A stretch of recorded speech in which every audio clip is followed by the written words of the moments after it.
আসসালামু আলাইকুম। বর্তমান সময়ে কিন্তু অনেকের ক্ষেত্রে দেখা যাচ্ছে যে তাদের ফোনের যে ইন্টারনেট স্পিডটা আছে সেটা অনেক স্লো হয়ে গেছে, অর্থাৎ ইন্টারনেটের গতিটা কমে গেছে। তো আজকের ভিডিওর মাধ্যমে আমি আপনাদের দেখাবো যে আপনি আপনার ফোনের ইন্টারনেট স্পিডটা কিভাবে ইনক্রিজ করতে পারেন। তো দেরি না করে মূল ভিডিওটা শুরু করে দেওয়া যাক। আপনারা কি করবেন, আপনাদের ফোন থেকে সেটিং অ্যাপসটা ওপেন করে নেবেন। সেটিং অ্যাপসটা ওপেন করার পর এক এক ফোনে এক এক রকমভাবে থাকতে পারে, যেমন এটা আমার স্যামসাং, আপনাদের কারো ওপ্পো হতে পারে, আবার কারো রিয়েলমি হতে পারে। সেক্ষেত্রে আপনাকে অবশ্যই ইন্টারনেট কানেকশন অথবা কানেকশন নামের যে অপশনটা আছে সেই অপশনটা খুঁজে নিতে হবে।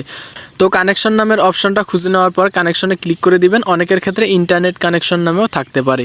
তো তারপর এখান থেকে মোবাইল নেটওয়ার্ক আছে, তো আপনারা সিম্পলি মোবাইল নেটওয়ার্কে ক্লিক করে দিবেন। মোবাইল নেটওয়ার্কে ক্লিক করার পর নিচে দেখতে পারবেন অ্যাক্সেস পয়েন্ট নেম, তো আপনারা সিম্পলি অ্যাক্সেস পয়েন্ট নেমের উপর ক্লিক করে দিবেন।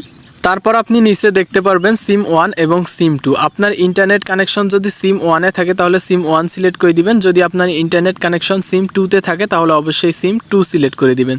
যেহেতু আমি সিম 1-এ ইন্টারনেট কানেকশন ইউজ করি, সেক্ষেত্রে আমি সিম 1 সিলেক্ট করে দিব। তো আপনাদের উদ্দেশ্যে বলতে চাই, আপনাদের মধ্যে অনেকেই এরকম টেক রিলেটেড ভিডিওগুলো দেখতে চান, কিন্তু ভিডিওতে কোনো লাইক কমেন্ট শেয়ার করে না, যার কারণে পরবর্তী সময় এই টেক রিলেটেড ভিডিওগুলো আপনার কাছে পৌঁছায় না।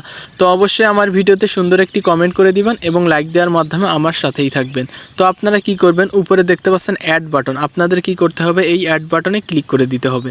অ্যাড বাটনে ক্লিক করার পর এখানে দেখতে পারবেন নেমের জায়গায় ক্লিক করবেন। তারপর এখানে লিখবেন 5G light, 5G LITE, 5G light লেখার পর আপনারা কি করবেন, ওকে বাটনে ক্লিক করে দিবেন। তারপর নিচে দেখতে পারবেন APN, তো আপনারা কি করবেন, APN-এ ক্লিক করবেন। তারপর এখানে লিখবেন লোকেশন ট্র্যাক,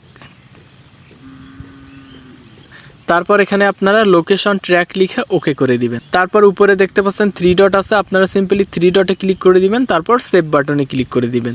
সেভ বাটনে ক্লিক করার পর কিন্তু উপরে দেখাচ্ছে 5G লাইট, তো আপনারা কি করবেন, 5G লাইটটা সিলেক্ট করে দিবেন। তারপর আপনি কি করবেন, ব্যাক করে চলে আসবেন। ব্যাক করে চলে আসার পর ডাটা ক্লিয়ার করবেন। তারপর আপনার ফোনের যে শাটারটা আছে শাটারটা অবশ্যই ডাউন করে দিবেন। শাটারটা ডাউন করার পর খুঁজে নেবেন এরোপ্লেন মোড, এরোপ্লেন মোডটা অন করে দিবেন। এরোপ্লেন মোডটা অন করার পর আবারও এরোপ্লেন মোডটা অফ করে দিবেন। তো এরোপ্লেন মোডটা আপনারা যদি অন করে অফ করে দেন, আপনাদের ফোনটা কিন্তু অটোমেটিক্যালি একটা রিস্টার্ট মোডের মতো একটা ভাইব দেয়। তো আপনারা কি করবেন, ব্যাক করে চলে আসবেন। তারপর আপনাদের ফোন থেকে ইন্টারনেট কানেকশনটা অন করে দিবেন। তো ইন্টারনেট কানেকশনটা অন করার পর আপনি আপনার রেগুলার কাজগুলো করবেন, দেখতে পারবেন যে আগের তুলনায় অনেকটাই বেটার পারফরমেন্স পাচ্ছেন। তো ভিডিওটা যদি ভালো লেগে থাকে একটি লাইক দিবেন এবং চ্যানেলটি সাবস্ক্রাইব করে দিবেন। ধন্যবাদ সবাইকে।